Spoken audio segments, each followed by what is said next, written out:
Have you ever stopped to think about what is actually going on inside your head when you're trying to learn a new language? Well, today, we're going to pull back the curtain on the science of second language acquisition. We'll break down exactly how our brains are wired for this stuff and what makes the whole process so different for everyone. Okay, let's just get right into it with the one question that I know everyone has asked themselves. Why does trying to learn Spanish at 30 feel like a totally different sport than how you learn to talk as a toddler, right? It's something we've all felt, but the reasons why? Well, that's where it gets really interesting. So, to really answer that question, we have to start with this really basic distinction. The way we pick up our first language, what we call L1, is a fundamentally different experience from how we learn a second one, our L2. I mean, think about it. Your first language, it was this amazing, totally unconscious thing. As a kid, you just absorbed it. No flashcards, no grammar drills. But then, as an adult, learning an L2 is a conscious, deliberate effort.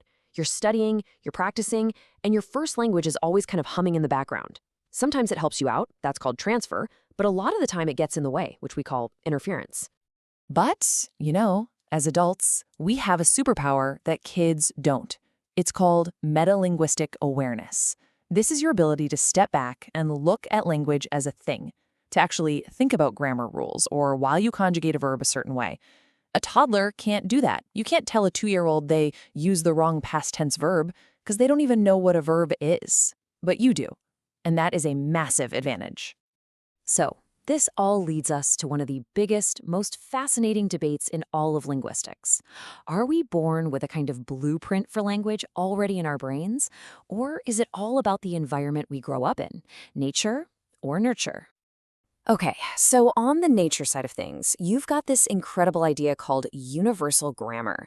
The big name associated with this is Noam Chomsky. And his theory basically suggests that the fundamental structures of language are already hardwired into the human brain from birth. It's like we're born with the operating system for language already installed. We just need to be exposed to a language to activate it. But then, of course, you've got the nurture side of the argument. And this perspective says, whoa, not so fast. While our biology is obviously important, the real key is interaction. The input we get is absolutely critical, especially that modified, high-pitched, sing-songy baby talk that adults just seem to do instinctively. And this child-directed speech isn't just random. It's got very specific features, right? Shorter sentences, super exaggerated tones, repeating words over and over. It's all designed to help a little brain latch on to the patterns of language. But, and this is a big but, it's not the whole story. Researchers have found that this kind of speech isn't even a thing in all cultures. In traditional Samoan society, for example, adults don't really modify their speech for kids, and guess what? Those children learn to speak just fine. All right, this brings us to the question that everybody, and I mean everybody, worries about. Have I missed my chance? Is there some magic window for learning a language that just slams shut once you hit a certain age? This whole idea is what's known as the critical period hypothesis. It's this theory that there's an ideal time to learn a language, and after that point, it gets way, way harder to sound like a native speaker. So, is it true? What does the science actually say? Well, let's look at some of the evidence.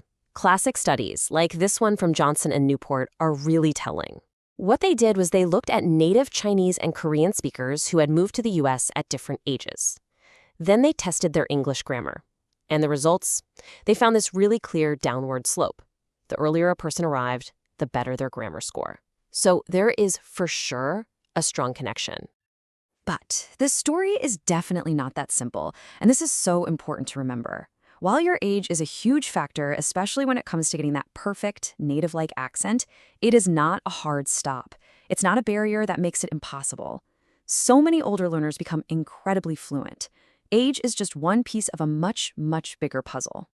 Okay, now for something that I personally find completely mind-blowing. It turns out that when people learn a new language, they tend to follow a very similar roadmap. No matter what your first language is or what language you're learning, the developmental stages are often incredibly predictable. Just take learning how to say no in English. Research shows that almost every learner goes through these 4 stages in order.